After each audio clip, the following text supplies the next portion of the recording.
Besides your usual weight vest and your plate carriers, you also have these plate-loaded weight vests. These kind of weight vests have potential for much higher weight. We see more and more companies offering them, and we get a lot of questions on whether we are a fan, and the answer, no.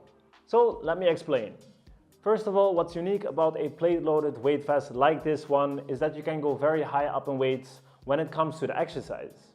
A usual weight vest can go up to like 30 kilos, but unlike this one, those already come with weights, and also they're more easy to use and usually also cheaper. So if you want to go up until 30 kilos, we would go for a usual weight vest anyway. And if you want to go higher up than 30 kilos, then you might consider this one. So what does that mean? It means that you not only will have to invest in a relatively expensive weight vest, but also in multiple, already also very expensive weight plates. So it's gonna get expensive. Of course, you might already have access to these weight plates at home or in the gym. So then it might still be a valid investment, but let's try out all the exercises that you would do with a weight vest like this and find out whether it's gonna be worth it.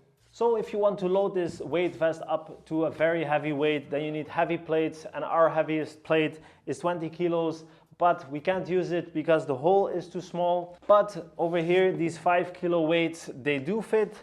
If I would put the next one on here, it does actually close, so that would work. But if I would have 4 of these, then actually we would only go up to 20 kilos, so that is not enough. If I would use this 5 kilo weight, then it doesn't close. So basically, if you want to load this weight vest up with a lot of weight, you really, before you buy it, need to consider whether the weights that are available to you are compatible with this weight vest. And often this is not really the case. And then again, you'd have to buy more attachments. Let's just, for the sake of argument, imagine that this is the perfect weight vest with the amount of weight that you need, with the right attachments, and then test out the exercises. So this one is of course only 5 kilos, but if you want to go high up in weight, they're always going to be very wide plates like this. Otherwise they would be very thick, and as you can see, this is not ideal. Whoa! Oh! Why, yo! I hit it with my chin. Alright, so usually with a weight vest you would do pull-ups and chin-ups, but with this one it definitely limits your movement. So if you want to go very high up in weight with those exercises, then we would really go for a weight belt, because that one doesn't have that issue. Same effect, but range of motion is much better. Another exercise you usually do with a weight vest is the dip. So when I go down, I immediately hit my elbow on the plate, and also you might just hit your chin as well. So again, basically with this exercise, we would go for a dip belt. So when it comes to the squat, if I go this low, I can't really go much lower because the plate is hitting my thigh.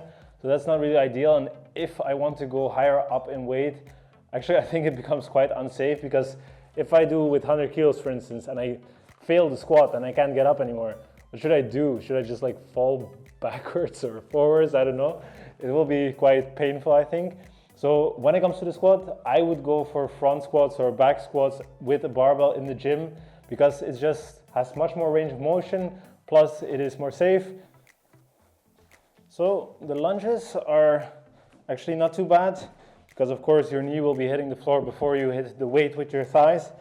Again, if you do a lot of weight on this one, I'm not sure what you would do if you fail the exercise, and then it might actually be just much more safe to use like 2 kettlebells and do a lunge with that instead. So one exercise that you actually can only do with a weight vest like this is a very heavy push-up. And with that one, you would need to take the weight off the front to keep full range of motion and only load it on the back. And for that, you would need a spotter, but this is also the case if you're gonna do a very heavy bench press, so this is not an issue. So here you notice that with this exercise, it does really work. So if you're doing handstand stuff with this vest, then also sometimes the weight is in the way of your range of motion, but I've seen on the internet people do it with 50 or 60 kilos, and that is ridiculously insane. And the fact that you can do that with this weight vest is definitely remarkable. For usual people, it would actually be already crazy with normal weight vests to do a handstand push-up. And if you are that person who can do 50 or 60 kilo handstand push-ups, then why are you even taking my advice? So to conclude, if you want to go lower than 30 kilos, we would always advise you to go for a regular weight vest, because those already come with weights, they are more easy to use and they are cheaper. And if you want to go higher than 30 kilos, then you will not only have to invest into an expensive weight vest, but also into multiple plates. And not all plates are compatible with all kinds of plate-loaded weight vests. Then sometimes you even have to customize your weight vest, and altogether it's gonna get expensive. And heavy plates are almost always, just like this 5 kilo weight, gonna be wider, so they are gonna interfere with your range of motion with a lot of exercises. And with most exercises that you will do with this weight vest, they are going to be less nice to do or even impossible, and they're going to be more difficult to load and less safe compared to their alternatives. So two exercises that might still be nice with this one is a very heavy push-up or handstand push-up, but for all other exercises we would prefer other gym equipment, your usual weight vest or a dip belt. For those last two, check out our comparison videos. So of course this is just our opinion and we don't know everything, so you might agree or disagree with us. But either way, we invite you to continue this conversation in the comments, and let's together make sure that we keep on using the best equipment possible in the calisthenics scene. Other than that, we'll see you in the next one, and have a good day.